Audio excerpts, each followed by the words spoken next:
How many have you done thus far? Just have you and Tracy and Blaster left. Okay, great. Well, Tracy is Blaster, so you're good. Yeah. Okay, good. Yeah. Well, Hoyt, first I have to thank you for allowing me to be a part of the first viewing audience for your great 3D animation film. Well, thank you very much. I appreciate that. Thank you. You said that you was trying to do something visually different when you went out to make this film, and you've definitely accomplished that. Was this like a variation of 3D? It was like 3D squared or something? Because it was stuff really Well, we used some different technology. You know, in other words, because it's a Jerry Bruckheimer film and it's fast cut and lots of action, and it also has live action component to it, we couldn't use some of the classical techniques that have been used to date, you know, so it required us to think outside the box. So we used a technique whereby we would dimensionalize the film later in post, which allows for some very creative freedom. In other words, I can see the movie as a whole, I can sculpt the 3D, you know, as you would sound or you would color, you know, which is good. And also we did a technique which I don't think to date has been done, which is where G-Force is a widescreen release, but we're actually projecting the top and bottom mask of the image, which means that we can actually have our characters and a lot of the elements break that mask in the theater, and it gives the illusion that they're really coming out into the theater, which is what we're trying to do. I was like, wow, this is amazing. Yeah. So, yeah. So, as a director, I know you've been known for your visual direction. Has this been like the ultimate project for you to play around with this? It has, and it's been a task, because I had to then put my visual effects hat aside, giving it to a very capable person, Scott Stockdike from ImageWorks, Sony, who did a fantastic job with his crew, and put on the hat of director, which is my responsibility, is to tell a good story, you know. And so, being familiar with the technology, I could talk the language, but really on the set and in the whole production design is to make it so that I can tell it visually and tell it from a story perspective. Blaster, immobilize that thing! I'm on it! Don't let it hit the tripwire! I want to go home! Hey! Oh man, it's packing a toaster!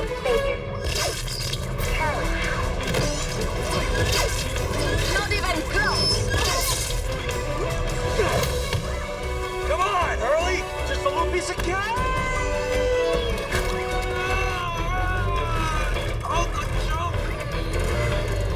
It's gonna hit the tripwire!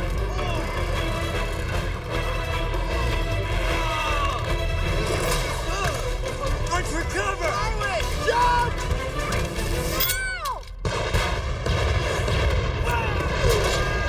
And does your son get SAG credit for this since he was really his original idea that kind of sparked the... Yeah, you know what's interesting? He plays 2 of the 3 mice, the voice of, and Max Favreau, which is John's son, who's 10, played the other mouse. Okay. And my son also had a cameo part. He's one that's trapped inside of one of the big dryers when it comes out, the thing like that. Okay. So he did get his SAG card, and he is in there. It's good. That's good for him. Yeah. Now, who would have thought that there was really, like, that this was not total make-believe, like that there's really government programs using animals. I heard that you read up on that. That's true, yeah. What was interesting is when I first did it, when my son told me the story, we all laughed, thought it was a bunch of, you know, family, you know, just, you know, fantastic stuff. But as we researched the project to go through it, I started realizing that this has a lot of validity to it, you know. And it's shocking, actually, how close, other than maybe talking guinea pigs, you know. Right. But like I gave this example about the squirrels that were captured in the Iranian embassy having had video and audio equipment on them. I mean, that's really true, you know.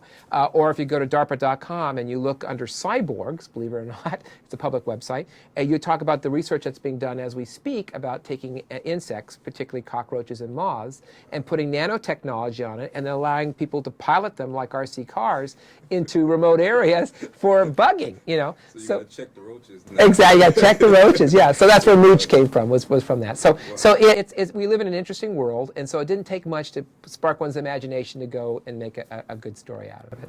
Now, when are you going to get some rest? Because I know that y'all finished this film like almost, what, a week or so ago? Yeah, exactly. Yeah, once you must be like exhausted from all the work that you've done. It is. I'll rest once the movie's out, you know, so it's good. Yeah. Well, what's next? What can we expect next from you after? You know, I'm looking right now. I'm hopefully, if G-Force is successful, maybe there'll be a G-Force 2. I have a lot of other ideas for these guys too, so we'll see what happens. Okay, my last question. Sure. I guess your villain, so to speak, yes, with the Saber company. Is it kind of like mimicking society? Is technology like maybe taking over, maybe not in the form of appliances, maybe so. I mean, Well, you know what's my home does interesting? Yeah, everything. it does. You know, one of the things that we came up with, the idea that appliances talk to one another, the SaberSense technology, is predicated again on another idea that's in our midst, which is that we have what we call smart appliances, right? Where, for instance, the refrigerator and the oven might talk to one another, so that when you pull out your TV dinner, it's bar scanned, and all of a sudden it fires up the oven. Right. So that was it. So really, from my standpoint, I was saying if you're a 4.5-inch mole and you want to take over the world, how do you do it? Well, you build the largest mechanized army you can. And so where would you put them? Well, you put them in plain sight. The idea of taking appliances and making the robots was the idea. Great movie. Thank you. I appreciate it. Thank you.